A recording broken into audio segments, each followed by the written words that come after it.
Welcome to Fun and Fundraising, everybody, the podcast where we talk with people behind the top nonprofit fundraisers, galas, and signature events and how they positively transform their communities. I'm your host, Rob Giardinelli, and today I'm delighted to have my good friend, Janet Adderley on. Janet is the founder of the Adderley School, and the Adderley School is a wonderful performing arts organization with chapters all throughout the United States. And really what it is, it's about welcoming children and teaching them how to stand confidently in their world. And the reason Janet is on today is, sometimes some organizations and some people talk with me about, well, what if I only want to do a gala when there's a 5 or a 0 or something big to celebrate? And that's why we're here today. So Janet's school, the Adderley School, is celebrating its 30th anniversary. And she has a big gala coming up with some, really big names and talent that are going to be behind it. So Janet, welcome, and we are so excited to have you on today as a guest. Thank you for having me. Well, let's start and jump right in. So, tell us about the mission of the Adderley School and really what you're trying to, promote and achieve with these kids. Okay. So as a working actress many moons ago, I am also a mother of 2 children, and my older daughter is very much like me. If she were a color, she'd be fire engine red. And when we moved from New York to LA, when I started doing film and TV, 2 weeks into her school year, she was the, star of the, everybody wanted to be Akina's friend.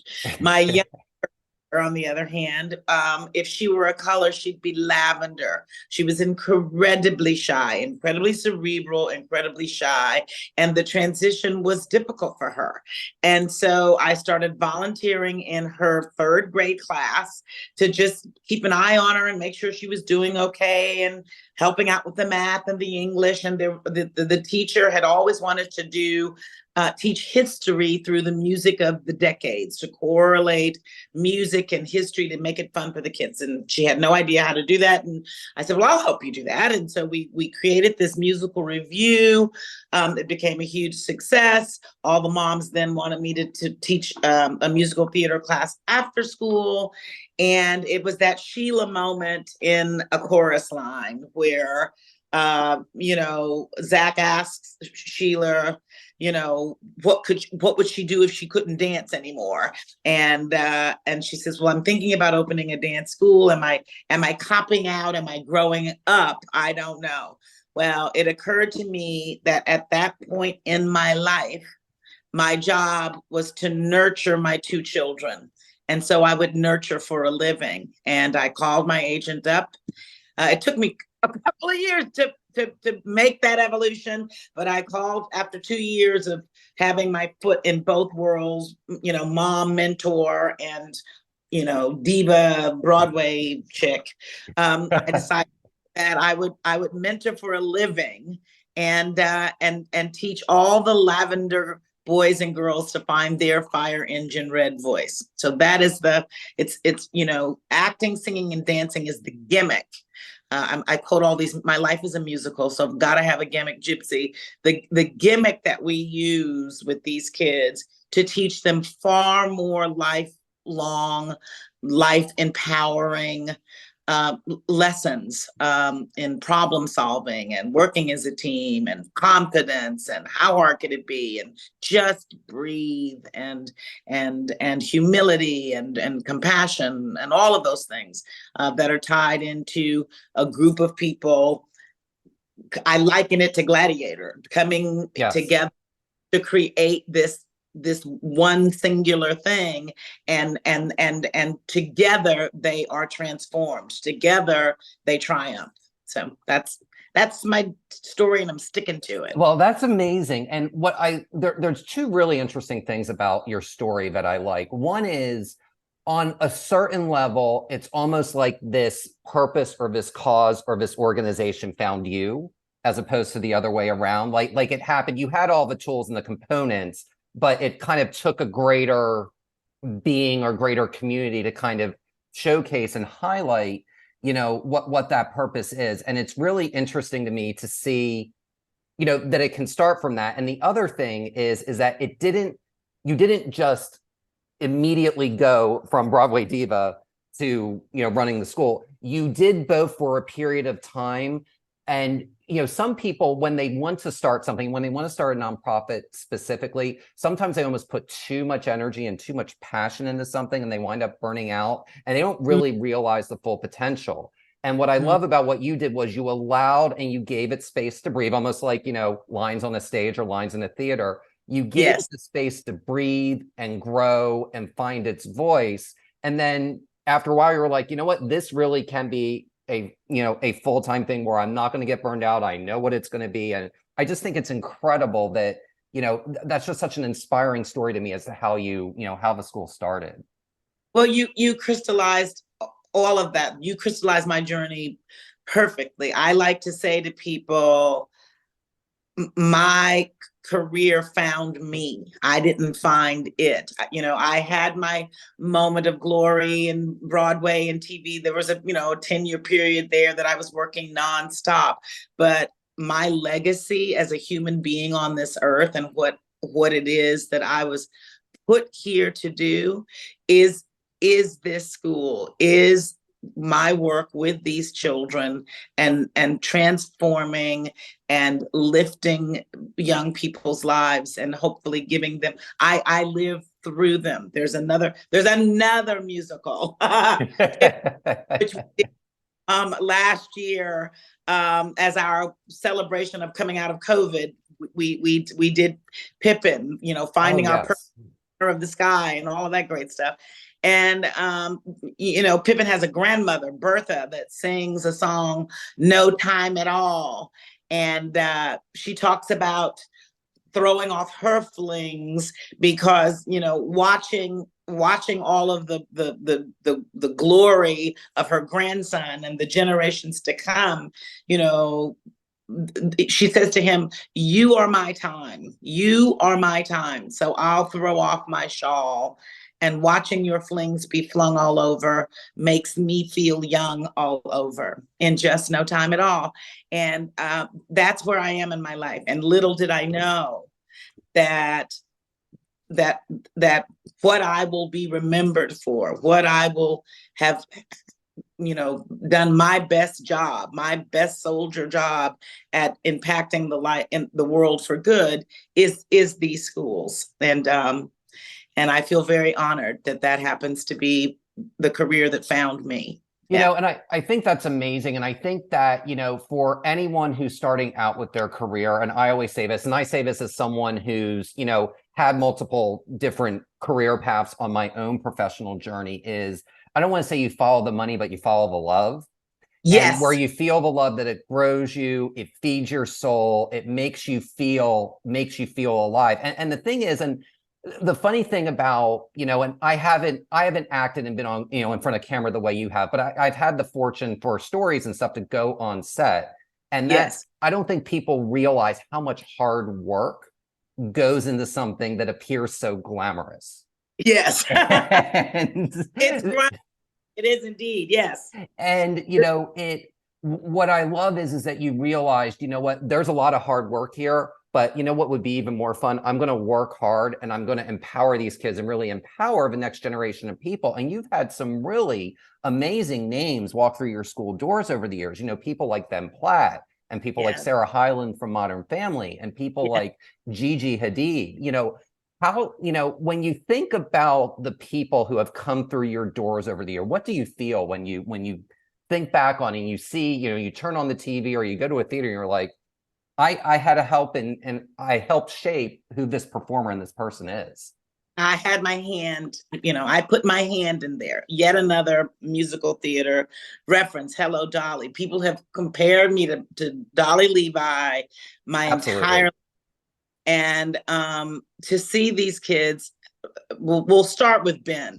So all of my children, when they study with me, I will, you know, a part of my confidence building and cheerleader and sprinkling fairy dust that I do with these kids is I'll say to them, you know, when I'm a little old lady in my rocking chair, I expect, you know, a phone call inviting me, you know, with 2 tickets, 5th row center, to see you in your Broadway debut. I say it's one of my shtick. It's one of the things that Yeah.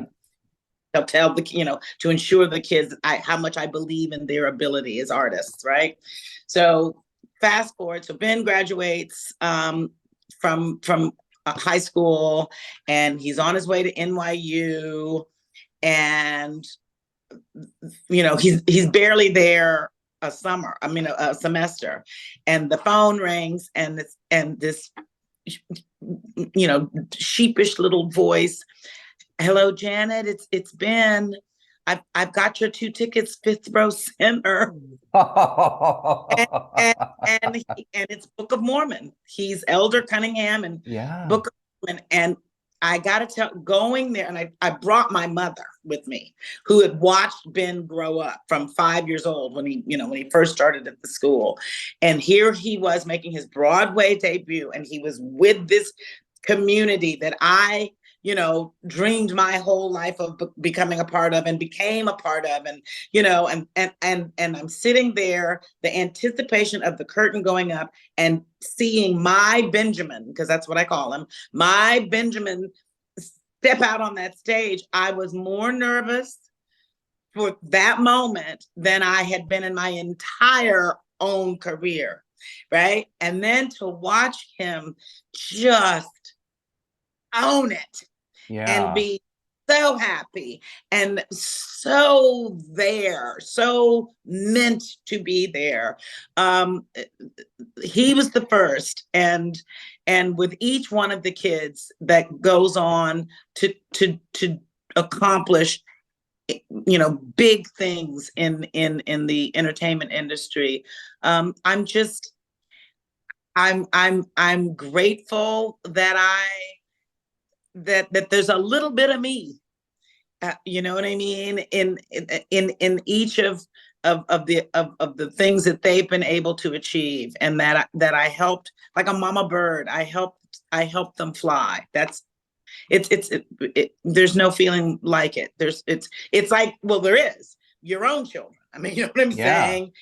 You give birth, and you raise a child in the way that you hope that they will go, and you cut the umbilical cord and you watch them fly. And I get to do that a gazillion times. And not even just all of these kids are not going to grow up to be Ben Platt or Gigi Hadid.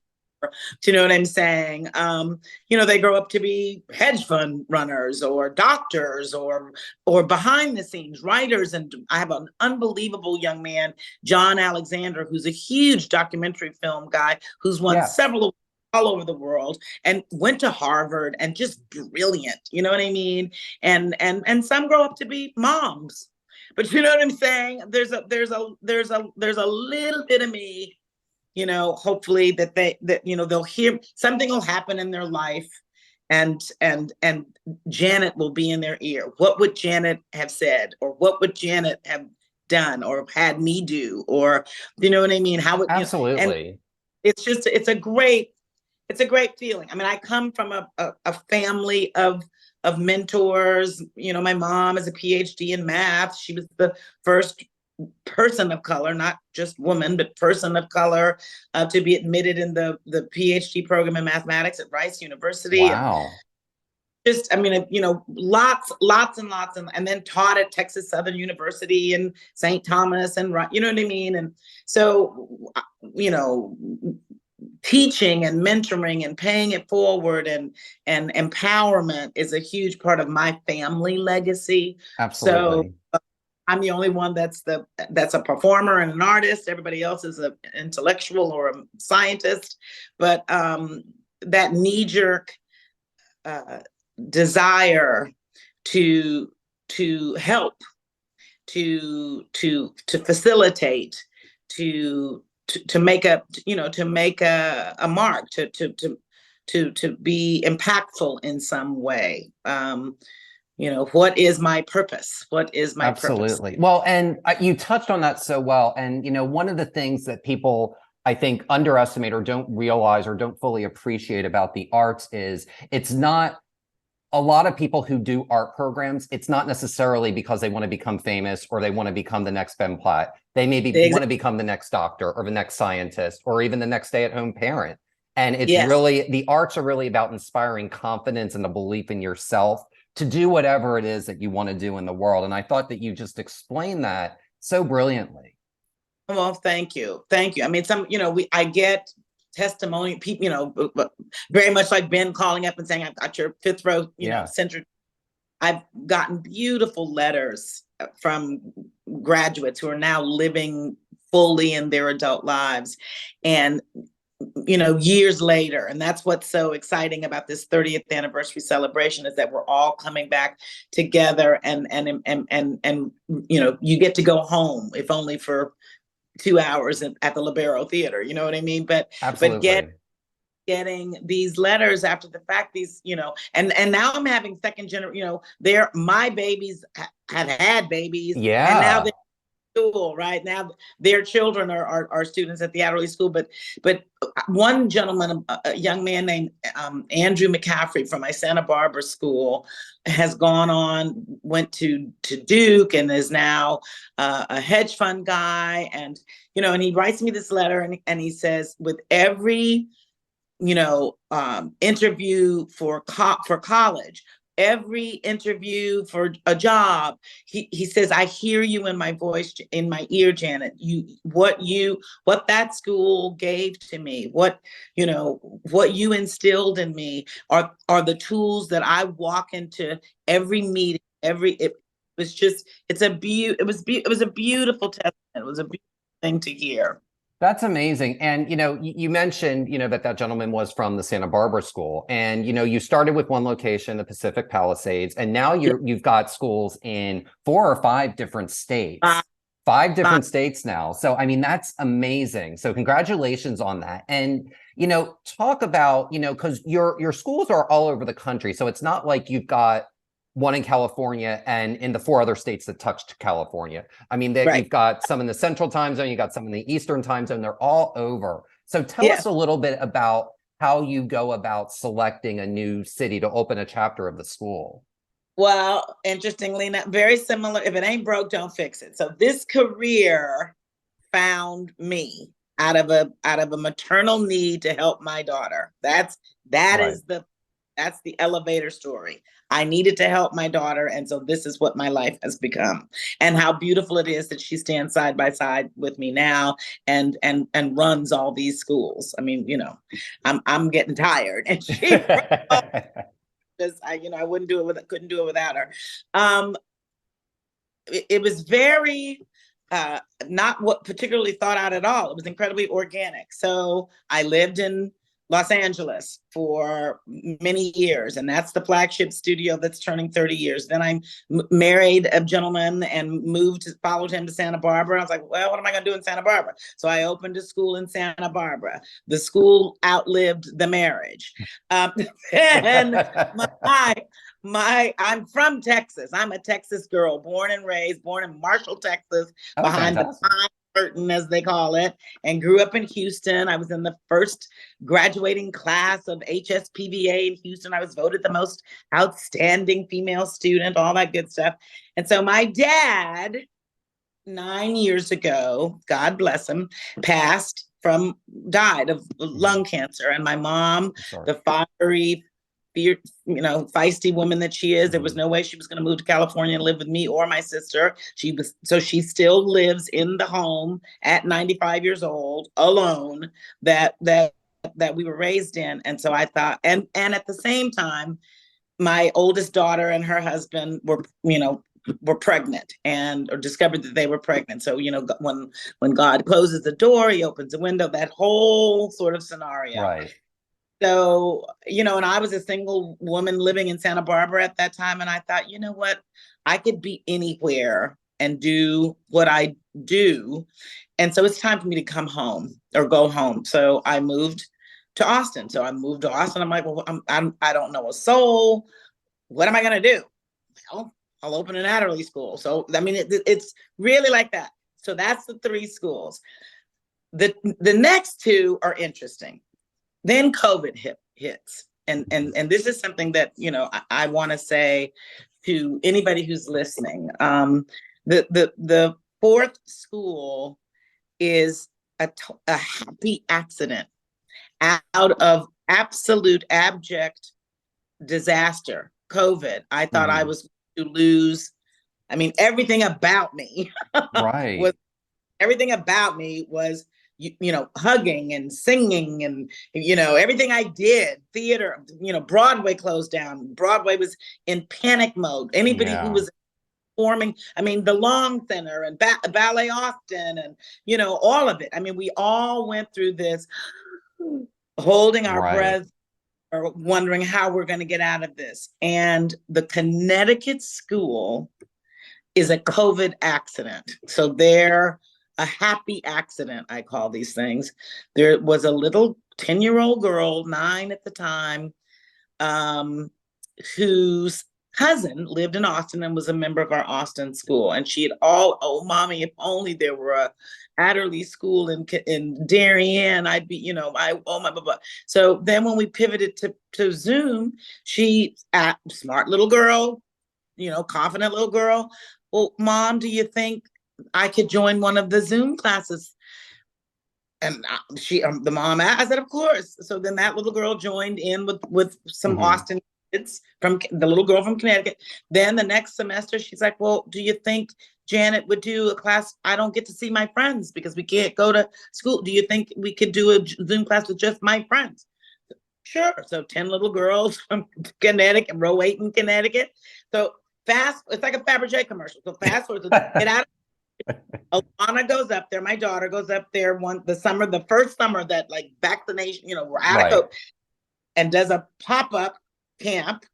And the 10 girls became 20 kids. So then we were like, well, wait a minute. We have to figure out what are we gonna do about this? Nobody lives in Connecticut, but what are we gonna do? So we just decided to take the leap. We opened last year, and in March, and we had 80 kids sign up. And from that, in September, 80 kids grew they dumped it to 175 kids. Wow. And then we just had to figure out finding teachers and training teachers. And both Alana and I, people say, where do you live? And I say, I do my laundry in Austin because I flit and flirt and sprinkle fairy dust in all 5 locations. And, and then the last location, New Orleans, I have to give a huge shout out to an amazing philanthropic woman in the Austin community, Beverly Dale, She's the best. In the international community. So she at one point had a home in New Orleans and is very involved there with the Ogden Museum and she just very and she came to a performance of My Name is Alice that we did with the kids in Austin at the Parker Jazz Club, which is such an amazing venue. I'm so happy to see that more and more and more people are using that venue. Adam, what's Adam's last name? The fabulous conductor. I know who you're talking about, and it's escaping me too. But you are absolutely right. It is an amazing place to go listen to live music in Austin, in a place where there's many. That's a very special place. In the middle of Austin, Texas. It's a gym. So anyway, so Beverly came to the performance. One of the auction items to raise money for the foundation was your own private performance of My Name is Alice Anywhere. And she bid on it and won. And she took me out for dinner and she says, I did this. There's a method to my madness. New Orleans has, so many under-resourced children that could really use this sort of access and opportunity. And she's like, I want you to come to New Orleans. These kids need you. I want you to open a school in New Orleans. And that's how we ended up with the 5th school. So it's all I'm not a pragmatic business person. I never have been. I have always from the heart. It's a blend.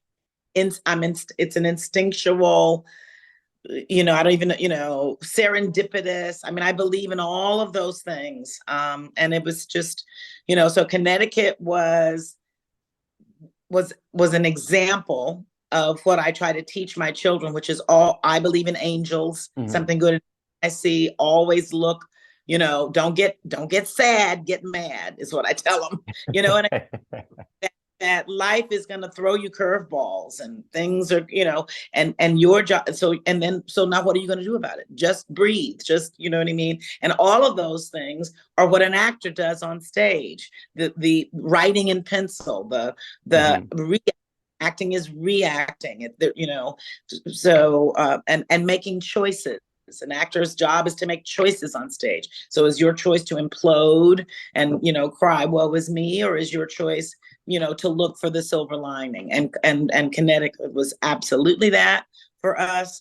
And because Connecticut has been so successful, it has given us the breathing room to really hopefully make an impact in New Orleans, where we feel like, there's just a big community of kids that I would love to have my hand, put my hand in there. Absolutely. And what I really appreciate about that story is, one, some people have the perception that if I have a nonprofit, I don't do other nonprofits. And the thing is that, I presume that was probably an auction item Beverly bought at Ballet Austin Spet. And you go to other nonprofit events. I see you at many all over town. And the thing is, though, I see people from other nonprofits, the top nonprofits within Austin. They go to other people's events, and it really, nonprofits about community. And that's, especially if someone has more of a professional background that's listening right now, nonprofit is really about community, and it's about putting your love out and paying it forward. And the rewards come back to you 100-fold organically when you do that. And what you just said was the perfect example of that. Yeah. Yes, absolutely. Now we're going to talk about your event that's coming up. So, tell us, first tell us, you and I were talking a little bit before we hopped on here, and you were talking about, you obviously, you had mentioned you don't do a gala every year, but you do ones on special occasions. So tell us, what about the 30-year milestone propelled you to do a gala this year? I have to say, the lesson of COVID, frankly. I mean, again, you don't know how valuable something is. You don't know how meaningful something is until you face a threat of it being taken away, right? Yeah. And so the journey that we took from COVID to now, where alumni saved us. Jack Dylan Grazier, one of our youngest alumni, but he walked off of the Adderley School stage straight into the movie, Stephen King remake of It, and now a huge star. Not kid, because he's 18 now, but he's a young, actor, and Shazam and all of that. So we created this platform called Red Talks, like a red voice, finding your red voice talk. So Red Talks, and like TED Talks, Red Talks. And we did this on Zoom all through COVID. And the first one was Jack Dylan Grazier, and Zachary Levi, who lives in Austin, the two of them, who plays Shazam, the two of them did a Zoom Red Talk, and kids from all over the world listened to this talk and were inspired through the conversations that were had. It was an uplifting moment. Here we were thinking we were going to be talking about careers and how to get in show business and what was your life like at the Adderley School. And the conversation very quickly morphed into, I feel so alone. I've thought about hurting myself. I don't know if I can get through this alien. I mean, really. Yeah. So, and now we're seeing, now that COVID we're seeing, suicide is just, I mean, it's ridiculous. Yeah. But that's an aside. But so that was the year of shutdown, and then we came out of it and we did Into the Woods, and so Ben Platt reconnected with the school during the Red Talks, and he and James Corden, that's when they connected. Right. They did a Red Talk for us, and Catherine Gallagher, who had been on Jagged Little Pill. The last thing I saw in New York a week before March 11th was was Catherine Yeah. Gallagher and Jack Phil. So she and Molly Gordon, who's also an alumni, they did a Red Talk. And so all of these alumni were coming out of the woodwork to help support the school to keep it afloat during COVID. And it was beautiful. So then we do, Into the Woods, and Jack actually comes back to Adderley between filming Shazam and, Fury of the Gods or whatever it's called, and actually performs with the kids, performs in Into the Woods, does an encore performance of Cinderella's Prince and the Wolf. When he did it, the first time he did it, he was 9 years old. And now he's doing it. And it was, an amazing thing. And then the next year was, as I said, Pippin, which was so glorious. Found this exquisite outdoor theater in Topanga Canyon, but which is between Malibu and the Pacific Palisades, and did these shows. And there was such a, I don't mean to be overly religious or whatever, but there was such a spirituality. The journey that we took was so incredibly spiritual. Again, because things could have turned out. There were all kinds of children's theater schools that have closed their doors. Yeah. And, you know what I mean? And so an infinite amount of gratitude on my part, coupled with the incentive and the compassion and the concern that all of these alumni had for children that they don't even know. Right. And here we were 30 years, hitting our 30-year mark. And after making that connection, that through line through COVID, to solidify that, the 30th anniversary is this marker, this moment where we are present in our choice to have alumni, a go-between, have alumni interacting with current students, so that it's a deliberate. We inherited, as I said, it instinctively, organically happened during COVID, and it has been so incredibly important and vital and meaningful to these kids that now in this 30th anniversary, we want to deliberately have the relationship between alumni that go on into successful, wonderful careers, whatever those careers may be, supporting the work of the foundation, which is bringing the program to kids that are under-resourced and wouldn't have the ability to train in the school were it not for some financial support and help. That's incredible. And what is so awesome about what you just described is, I don't want to call to me, COVID is like the ultimate inorganic experience, but you found a way to make an inorganic experience organic, and it just flowed, and you put out appreciation to others and people brought it back. And it's COVID really brought that out with a lot of people, and really, I think people's humanity has just been touched more deeply in the last 3 years as a result of that. And I just think that's what you describing that really kind of makes everything feel full circle in that regard. I mean, that it really is awesome. Oh, absolutely. No, Jack Grazier, was a troubled little boy and was always in the principal's office, and and his mother was admonished by the people, the teachers, and he's out of control, and you got to get him to do something. And so initially she put him in like a karate class, and the karate class happened to be down, 2 doors down from the Adderley school, and there was this cute little curly-haired boy that would, press his face to the window. And yet every Tuesday, and finally I went out and I said, "Where is your mother?" You know what I mean? And then he walked me down to meet his mother, who was talking to her girlfriend in front of the karate studio.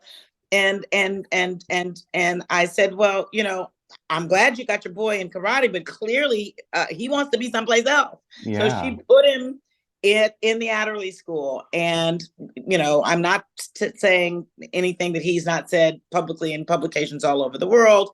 The Adderley school saved his life. And then he saved the Adderley school. That's organic full circle if I've ever heard it in my life. Now, I want to talk about, we're coming near the end here, but I want to talk about what are some things that people can expect at the 30th year event this year, Okay. coming up real soon. Now, again, this sort of serendipitous sort of, so James Corden's little son, Max, whenever he talks about my son, in all of his shows and interviews, and that's sweet little Max Corden, who has studied with me since he was 4, I want to say. He's unbelievably gifted, a beautiful musician. And so this is his swan song with Adderley, because it's his dad's swan song with the Late Show. Right. And the family is moving back to the UK. And so James is going to be our MC. We're doing cabaret. We need an MC. So James will be our MC. He'll be performing with the kids. We have I don't want to say too much because I don't want to give it all away. I hear you. Kenny Loggins will be doing a special guest appearance with the kids a few years back. The summer before COVID, we did, talking about nonprofits helping nonprofits.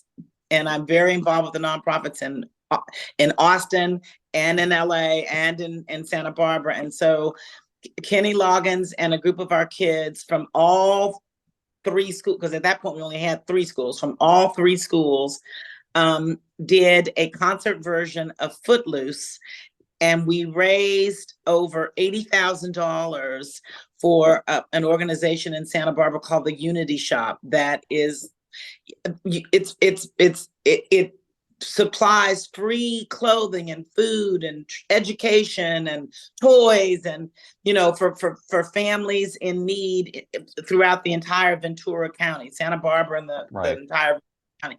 So we were very excited about our participation in that effort. And every year the kids perform at the Unity Shop Telethon, which continues, raises money for the Unity Shop. So Kenny is going to make an encore performance and sing Footloose with the kids, and and we'll probably do a couple of other numbers with Kenny. And and then Ben was slated to actually perform, which he will not be able to do because he's kind of busy doing a little show on Broadway called Parade. I was going to say, I heard about that. So I was like, gosh, he's going to clone himself to fly across the country. Yeah.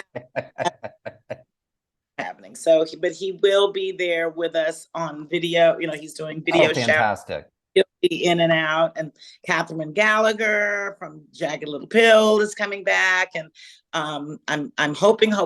So Deacon Fry, God bless him. And he was another one that came back during COVID and helped us out. Deacon is Glenn Fry's son, the Eagle. And so Deacon toured with the Eagles for the last 4 years in his father's role. And he's at this point, he stepped away from the Eagles and he's doing his own thing. So if his concert tour lines up like Kenny's, I can't believe Kenny is taking he has a break from, because he's doing his This Is It concert tour. And in his break, when he should be resting, he's going to be up on stage with my kids. Oh, that's amazing. And we're hoping that Deacon Fry will be there as well. And Gigi and Bella grew up in Santa Barbara. So we've been, talking with them and trying and seeing if they're going to be involved in some way. But it's amazing. And I love that you have all the star power that's coming back to you. And anyone who has ever been in a room with Janet knows that Janet is a life force. And she has one of my all-time favorite sayings that I love. Janet, you must share the phrase that I love that you say all the time. Love you madly. Love you madly. Oh, I didn't know. Oh, well, that's Oh my love gosh, you I love madly. that. I say it, I say it like randomly at least once a week, and I'm not even thinking of saying it, but I'll just say it. And it's your slogan that you say all the time. And I cannot thank you enough for taking the time today. And congratulations. I can't think of a person more deserving of everything that you've accomplished with this school, because you really just have one of the biggest hearts of anyone I know. And to Oh, see this love coming back to you is just, I can't think of anyone more deserving of that. So thank you for taking the well, time today. we're all in it together. Thank you and love you madly. Love you madly. And the Adderley School celebrating 30 years will be on May 27th, 2023 at the Lobero Theater in Santa Barbara, California. For more information, visit theadderleyschool.org. And Janet, thank you again for joining us today. Thank you. And this Thank is Rob Giardinelli signing off on Fun and Fundraising, reminding you to keep it fun, keep it interesting, and your guests will have a great time. Have a great day, everyone, and take care.